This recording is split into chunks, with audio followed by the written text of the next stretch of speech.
Secretary General, dear Jens, Prime Minister Juni, Ministers, Minister Arnus, the Avedas, and of course, Minister Bilotaitje, Excellencies, High Representative Christian Schmidt, ladies and gentlemen, and of course, especially our distinguished guest, Madam President Grybauskaitė. This evening, we are continuing a special tradition that dates back to 1996. By awarding the Manfred-Wörner Medal, we honor men and women who have made an outstanding contribution to peace and freedom in Europe. Peace and freedom, this is what we learn nowadays every day, should never be taken for granted. We all sense this here in Vilnius and today even more clearly than in the last decades. As I speak, Ukrainian soldiers are trying to drive the Russian aggressors from their territory. Russian aggressors waging a war against a sovereign neighbor, aiming at subjugating a freedom-loving people. The brave Ukrainians are defending not only their freedom, security and values, but also ours. They remind us every day that we must all stand up for our freedom and sovereignty, together and resolutely. We will support Ukraine politically, economically, financially and militarily as long as it takes. Peace and freedom, that was a vision that guided Manfred Wörner, former German Federal Minister of Defense and NATO Secretary General. He firmly believed that peace is not possible without freedom, and that the promise of democracy is freedom. Born in 1934, Manfred Wörner spent most of his life during the Cold War. He was a dedicated European and staunch advocate of close transatlantic relations. He knew that living in freedom and peace under Soviet threat needs strong transatlantic collective deterrence and defense, provided by the nuclear umbrella of the United States and by the solidarity of the alliance as a whole. I am a child of the Cold War, who was used to seeing uniforms, British uniforms in that case, on the way to my school.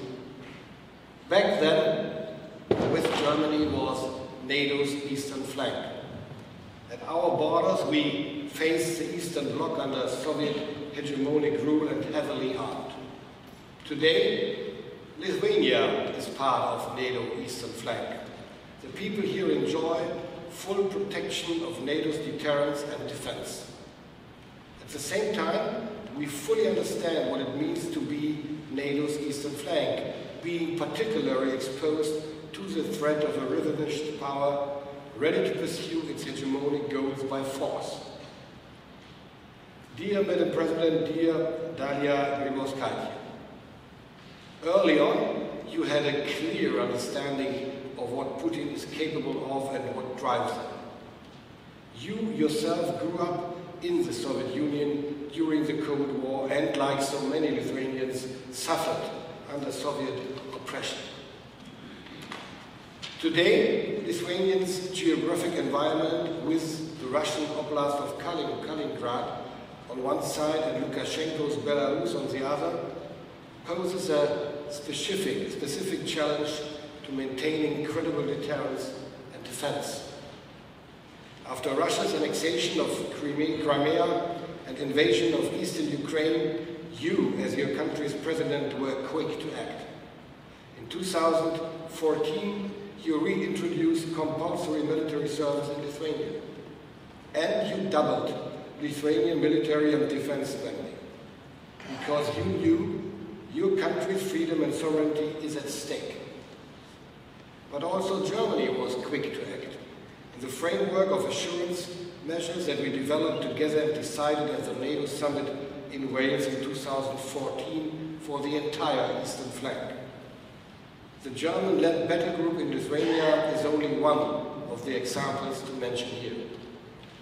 After Russia's full invasion into Ukraine Ukraine in February last year, NATO again reacted swiftly by enhancing Allied military presence along the entire eastern flank. Today, Germany is the second largest troop contributor at NATO eastern flank. With the EFP battle group, a robust and combat-ready brigade to be deployed in Lithuania, we are taking on responsibility for the security of this country. Not to mention the maritime assets, the air power, and the Land Forces Division 2025 that we have assigned to NATO for our entire collective deterrence and defense.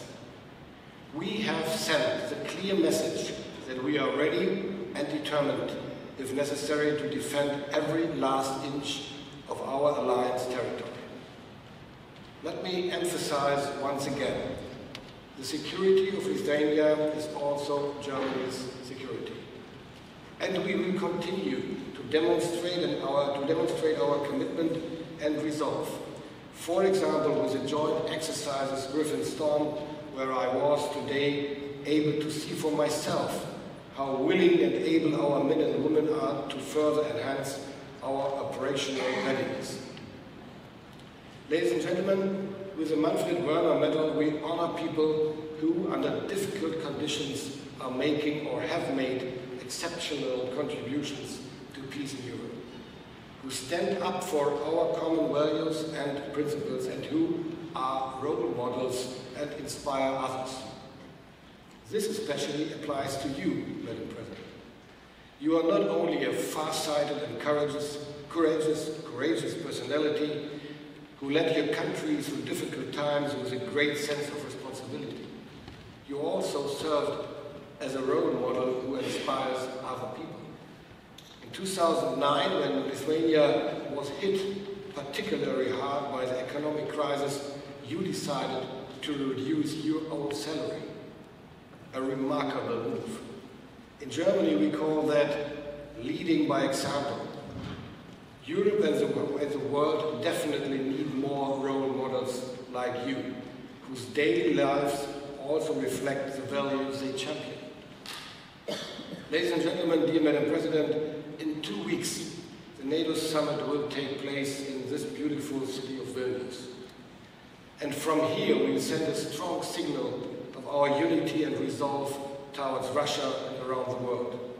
Through our defense plans and the new NATO force model, the summit will be protected, by the way, also by German air defense systems that we will deploy in the weeks to come to Vilnius. In NATO, we still have busy weeks ahead of us to prepare the summit. I'm therefore especially pleased that NATO Secretary General Jens Stoltenberg, a previous recipient of the Manfred-Wörner Medal, has agreed to hold a speech in honor of Mrs. Grybauskaitė today.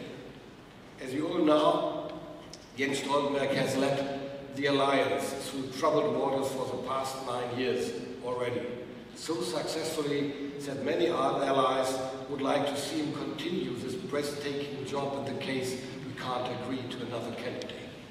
And he's a man who speaks his mind, which I appreciate in a special way. So I look very much forward to his remarks. Thank you very much.